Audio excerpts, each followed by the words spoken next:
podcast is presented by the Education and Development Department of the United Supreme Council, ancient and accepted Scottish Rite, Prince Hall Affiliation, Northern Jurisdiction, USA Incorporated. My name is Grand Inspector General Gary Smith, and I serve as the department head of the Consistory Education.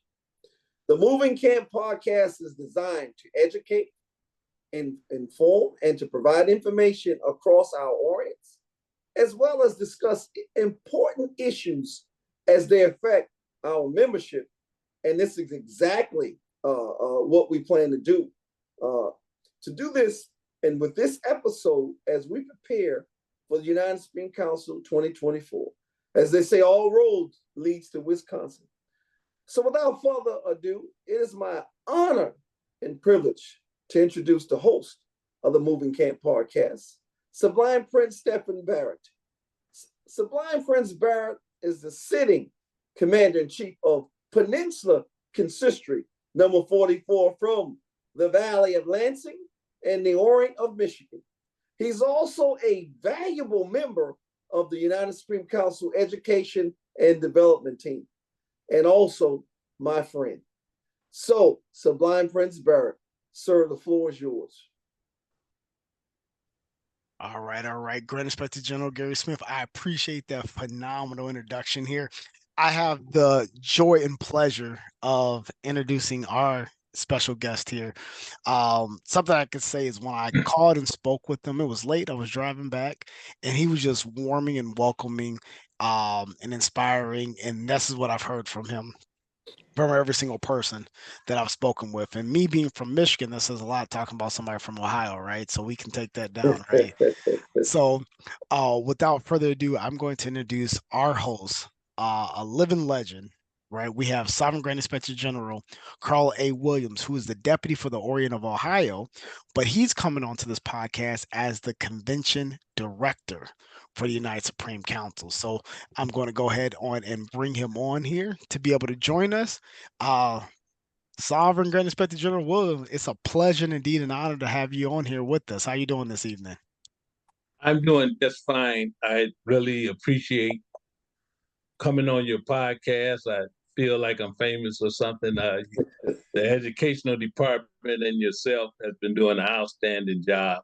And for you to be a Sublime Prince and illustrious Commander-in-Chief and doing such a fantastic job with this, it lets you know that we can do more than chew bubble gum and walk. Oh man, hey. Pleasure to be here tonight. Yes. Oh, I'm excited. And so for everyone here, so what we're getting ready to do is we're going to go through, and this is a personal one for me, right? I'm attending my first United Supreme Council, as many are as well. And this is supposed to be a roadmap and kind of walk people through what to expect, what to learn, a little bit of history, and getting it directly from our convention director. So without further ado, we're going to jump right into it. So I'm kind of curious because it's a unique position. How did you end up getting the position of convention director in the first place? Well, in the fall of 2001, Sovereign Grand Inspector General Charles W. Hales, who was the former convention director, was a member of my consistory. And after the meeting, he had came up to me and asked me that I know how to use a laptop. And I told him a little. And he said, well, I am working on the next convention and I would like to help train you. Would you be interested in working on the convention department? And I immediately said yes, even though I knew absolutely nothing about a convention or whatever, but he had an excellent reputation for being precise at what he does. He did our audit for our lodge and everything. So he was a CPA's CPA. And so I knew that he was a taskmaster, and if I could withstand the training, I would be able to work on his department. And so 6 months later, we came to Milwaukee, my first convention, and incidentally was my where I received my 33rd. And while obtaining my 33rd, I was working with him. And at the end of that convention, I was named Chief Deputy Convention Director.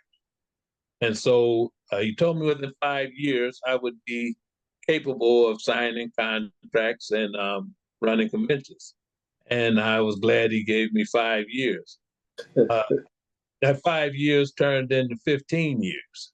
And in 2018, he decided to step down at the age of 96.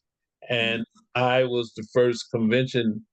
I did my first convention as convention director in 2018 in Denver, Colorado. Wow, that's a lovely legacy, and that's amazing too. So looking at it, one thing that caught my eye of what you said was there's a lot of mentorship and training in that. So that's pretty cool. So thank you for sharing that with us. And what I was looking at too, because again, this is my first time coming. So can you tell us a little bit about what the United Supreme Council, like this meeting is, and what's the differences between what we have now and like kind of what goes on in between or so. So if you can kind of give me a little bit of a like a rundown, like a brief history of like what the actual meeting is for and what's it about. Well, our annual convention is again to bring all us together and to wrap up a year like we're doing any other house of masonry. We of course we have unique things. In the Supreme Council, we go to Philadelphia every 3 years because it is our grand orient. So constitutionally, we're supposed to go there every 3 years. And in between, we will go places for wherever is more feasible and we have better pricing for our members.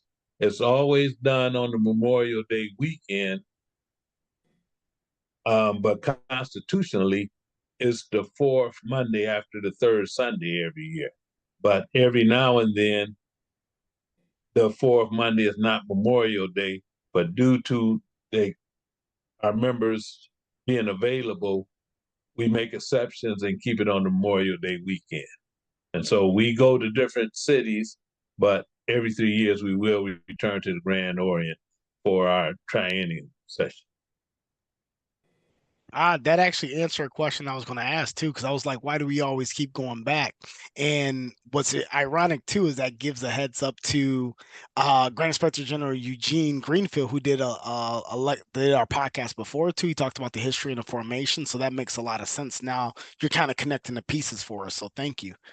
And then now what I'm really interested in is when somebody goes to this United Spring Council, what are some of the things they expect to like see, experience? I know they told me something about vendors too, like kind of give us a little bit of what we would see from the male side as well as like the females, like kind of what would we see from there? Well, when you go there for your experience, most of the time you could look forward to great fellowship. Most people are comfortable. We're from most of us Midwest, and our concentration is in Philadelphia, where we have the most members on the East Coast. And most of the time, everyone's in a comfortable mood, and we have a good time because no matter what city we're in, the public is celebrating Memorial Day. So while we're in the city, when we have a chance, we will get out, see the sights. If we're not familiar with the area, it's a good time to do it. And under our Sovereign Grand Commander, Dr. Melvin J. Bazemore, whose part of his mission is enhancing the Scottish Rite Experience, he has made Saturday evening a day when everyone could relax, and it's designed to visit family members if you have there, visit the city, or just take time to relax and enjoy whatever city we're in. Oh, see, you're already breaking down some of my misunderstandings of the process and what's going on, right? So I'm actually excited because my family's coming with me too. So kind of like you were talking about, like, so we're gonna do some things together. So I'm bringing my kids. My wife's gonna be there too. I think my sister, my little sister, is gonna be there. So that's pretty awesome. And one thing you noted too that I picked up on, I caught, you said you were elevated in Milwaukee, and now we're going back to Milwaukee. So I'm curious. I think what I saw in my notes is this is our first time going back since you were elevated. So can you tell me what are some of the things that you're looking forward to going back to the place that you received your 33rd degree? Well, actually, I guess me and my classmates, we look at this as our alma mater. And again, Milwaukee is a very great location at that time of year. But I'm looking forward to enjoying. They're they're very accommodating in Milwaukee. The Orient of Milwaukee is very customer friendly, and so when we were there in 2002, we did our whole Supreme Council in the Hilton Milwaukee City Center, and it was kind of tight, but Sovereign Grand Inspector General Charles W. Hales was masterful in architecting to make sure that we had a great time. But this year we'll be partnering with the Wisconsin Center District Convention Center, where we will be having all our major events, which is Sunday morning. We will have our morning worship service where we basically have close to 800 in attendance, and our memorial service that evening where we will have 800 to 900 people in attendance. And that following Monday, we'll have our opening session there, and we'll have our banquet there. And so I look forward to watching our members enjoy that venue. And as you said, if you're bringing your family, they are welcome to attend the church services, the memorial service, and sometimes there's other things going on in the convention center. So again, it's the Memorial Day weekend, and even though you might be in meetings or giving educational seminars, if they choose not to, they could be enjoying the sights of Milwaukee while they're there. No, that's perfect, and that leads perfectly into my next question. Because again, um, I'm selfishly using this interaction so I can learn, right? So hey, figure out some things. So yeah, if it's your first time going, um, kind of what do you expect? So I know you spoke a little bit about the Monday service. You're talking about the luncheon. I know that the Loyal Ladies have a luncheon and special event too as well, and there's the banquet. But is there anything else for a first time attendee to like look forward to or look out for, or some experience that might be beneficial for them? Well, our meeting actually, this annual session starts activities Friday morning for the Sovereign Grand Inspector Generals, and registration opens at 12 noon on Friday.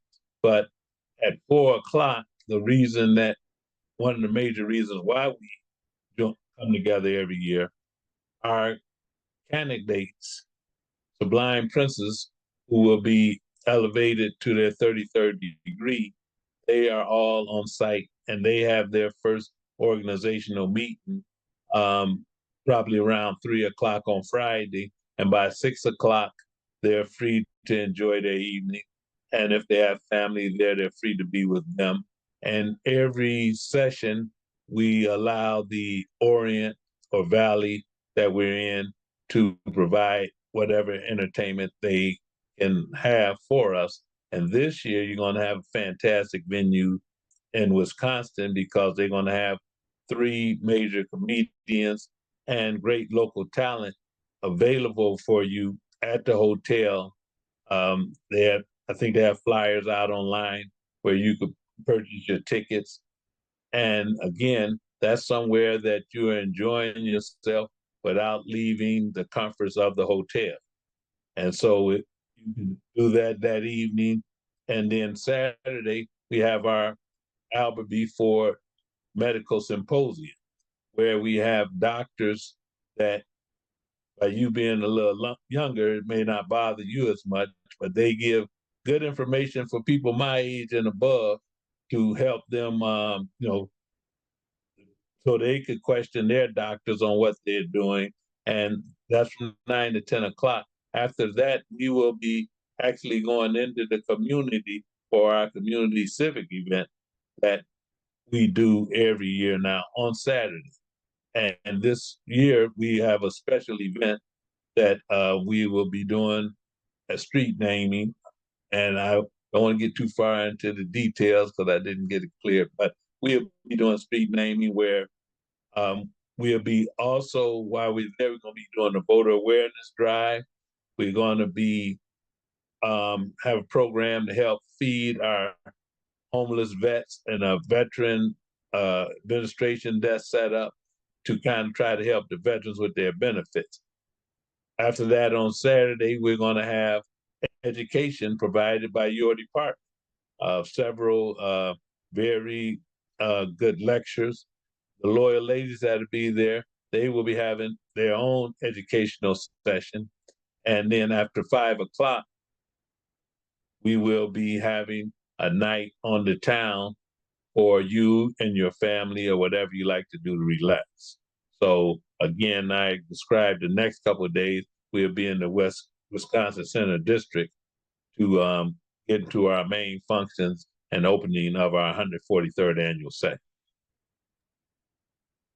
No, so again, I think this is knocking down some of the preconceived notions. Because again, I've been in the order for quite some time now, but it wasn't until recently got a little bit more active and understanding. And it seems from hopefully when people watch this podcast, they can see that there's a lot more for them to do, and it's something that everybody can do, right? There's something for everyone, so they really should be able to make it out.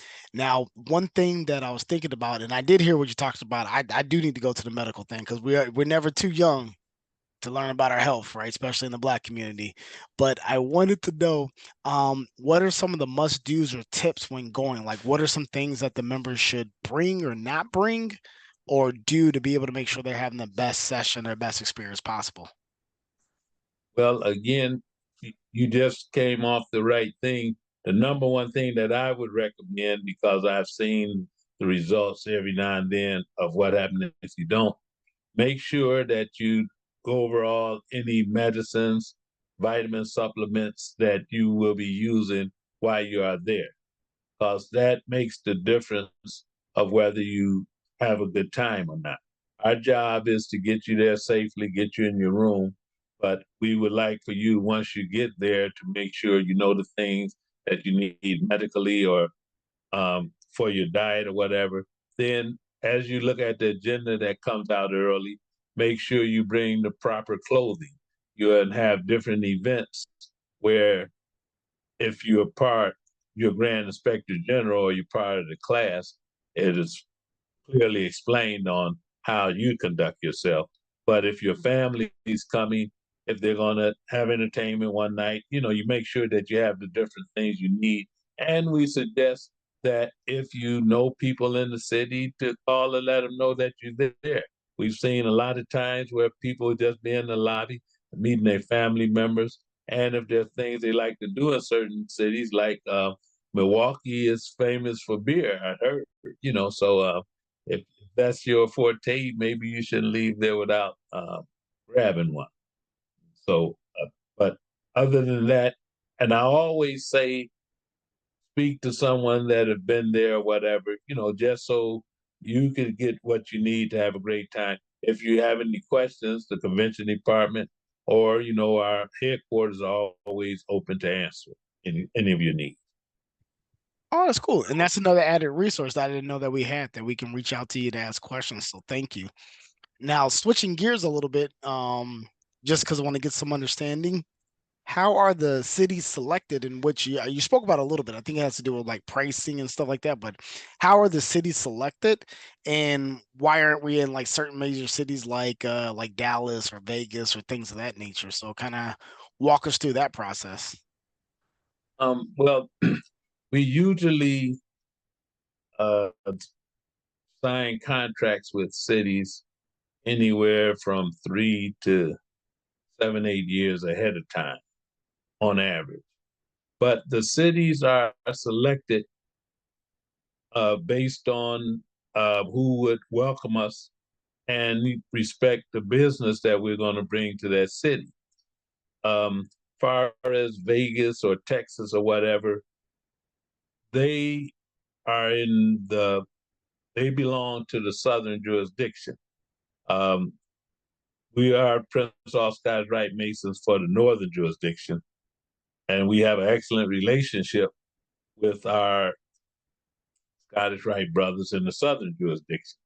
But we have found no need to have conventions there because our area is from 23 states and 6 countries, but our 23 states is above the Mason-Dixon line for the most part. So Vegas and Texas are beautiful places to go, but we try to meet in our jurisdiction or in our Supreme Council area, just like they do. Now, the Bahamas is part of us, and we all love to go to the Bahamas, but we may not want to pay the rates for the space, the dates. And so that's what it's based on, but we go wherever our sovereign grand commander would like for us to go, and we try to make sure we make a venue that's affordable and comfortable to your needs. No, I appreciate it. Like I said, these are questions that people of my rank or grade might not know. People that are coming in new, like they can be able to watch this back and get a little bit more understanding. Now, I do have another question here. That came up. A little birdie told me this, so like I don't know how true it is or not, but hey, why not have the opportunity to ask, right? So I've heard that some sovereigns get transportation. So just curious, how many people will be in attendance? How do you accommodate for dignitaries? And do people get transportation? Like kind of like how does that overall process and everything like that works from that standpoint? Well, one thing that we want to make perfectly clear, we are totally dedicated to making sure that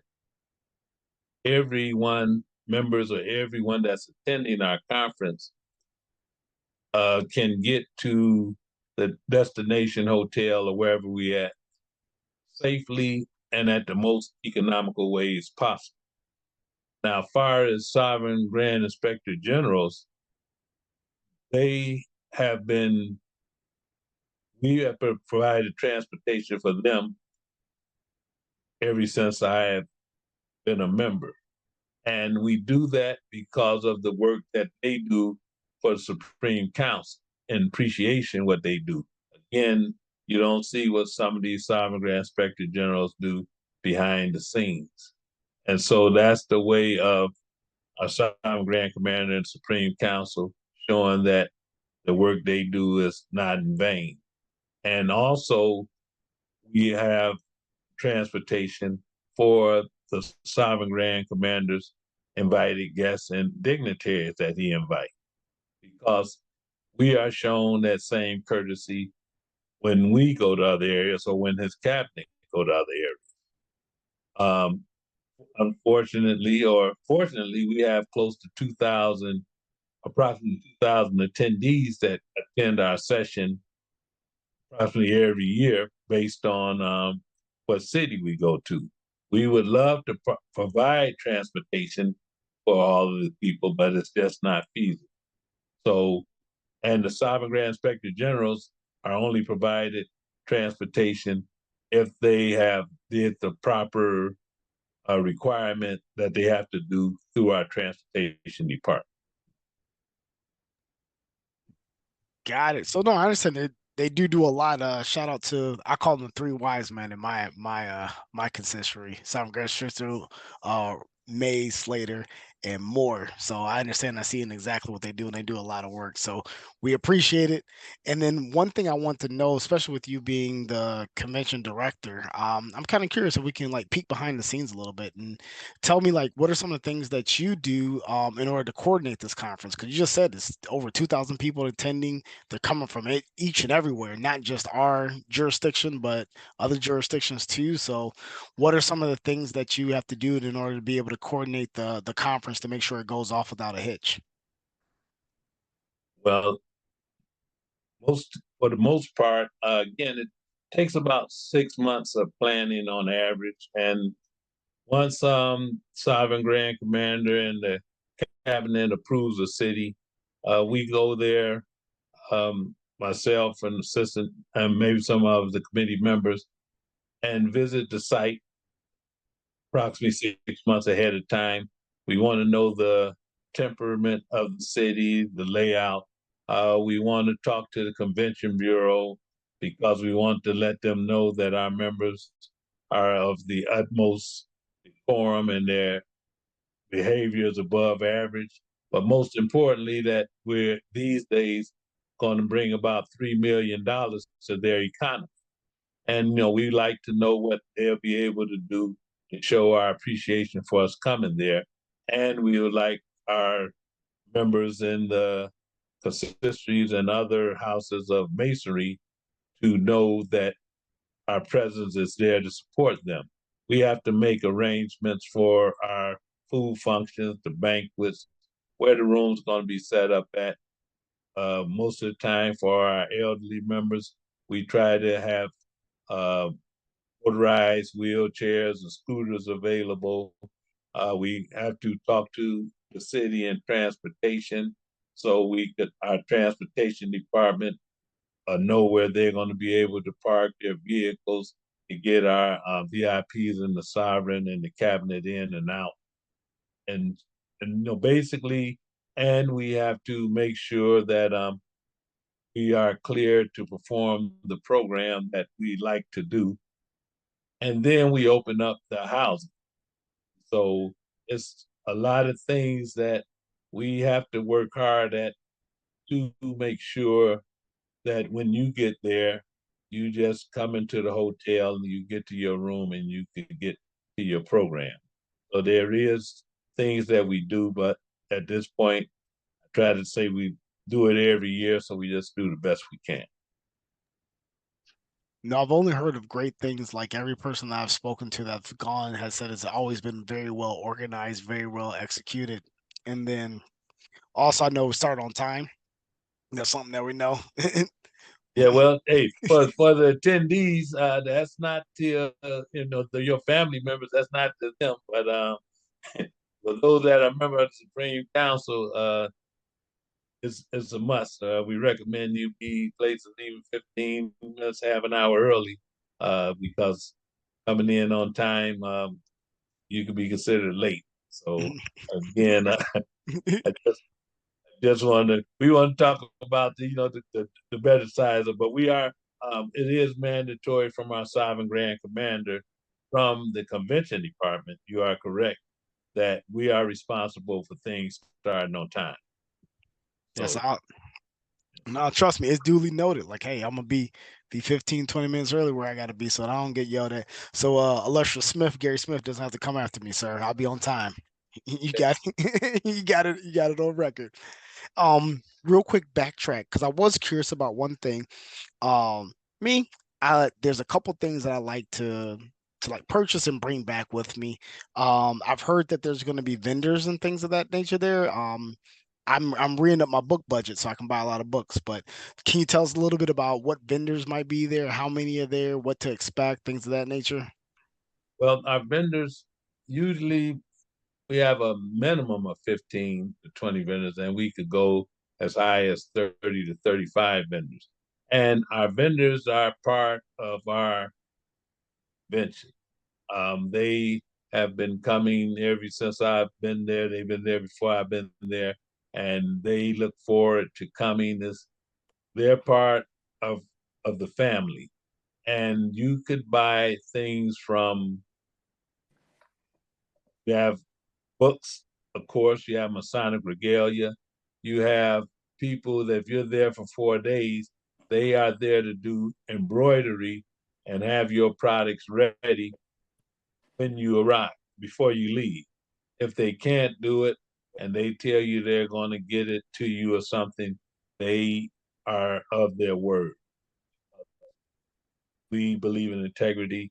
And so you could go from people doing electronics to people that have pain, bomb, holistic pain bomb. So you have a variety. You have people there that are selling suits for men's, jackets, shirts.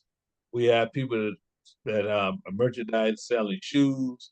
We have uh, vendors that have ladies' dresses, and they have built a camaraderie with them over the years. So people that come every year, They know exactly what they want. The vendor have it when they get ready. There are ladies' purses. What we try to do is try to make sure that things are not repeated as much, but there is an array of things that you could buy that you can't buy anywhere else. And that's available from Friday to Tuesday morning. Also, so I know basically got to put into the budget now, right? Get ready. So I can foresee I'm gonna spend some money there. Let me talk not too loud so my wife doesn't catch me. Well, Um, again, she'll spend the money while you're putting on an election. That's the plan, yes. I love it. I love it. Well, last thing we'll do, and we'll be able to wrap this up. And from all these years of you doing it, from you being an apprentice to taking over, like what is some of your best memories of the process, the interaction, or what's going on? So tell me, like, kind of like I said, what's your best memory? Well, that's kind of tricky. I have a lot of small memories, and that's what I enjoy the most, interacting with our members or attendees. This is a position as a position of service, and every time someone is satisfied, that's a great memory for me. Um, Basically, when our convention ends, we're already working on the next convention. For the most part, after the convention, if our sovereign grand commander and the cabinet is satisfied, uh, that I'm satisfied also. So again, this is a position of service. It's a family reunion for me because if it wasn't for the COVID epidemic, I wouldn't have been at home for 30, 20 something, 22 years. So it took a pandemic to have me at home on Memorial Day. But my family, they would come the first 2 or 3 days while the convention is building up. And now that the kids is out the nest, again, you're not the only one that will have someone there, have the wife there that's spending your money. So again, it's just a pleasure, to be out and be at the event. No, perfect, perfect. Well, um, Sovereign Grand Inspector General Williams, it's been indeed an honor and a pleasure to be able to have you on here and learn a lot and be able to pass this on. I pray and hope that individuals watch this and those who've only been once for their or they haven't been ever before, especially Sublime Princess. Let's register, let's go, let's have some fun.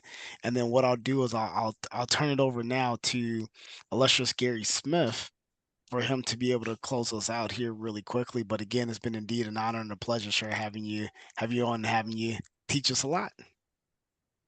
It's been my pleasure to be allowed to be on your podcast, and I'd like to personally thank you for the job that you have done, Thank you. bringing information to our members and to our attendees. So again, it's pleasure's all mine to be on you with your podcast. I appreciate. I can't wait to meet you in person here, sir. Yes, Myself. yes, definitely the Sovereign Grand Inspector General Williams, our convention director, and also the illustrious deputy out of the great state of Ohio.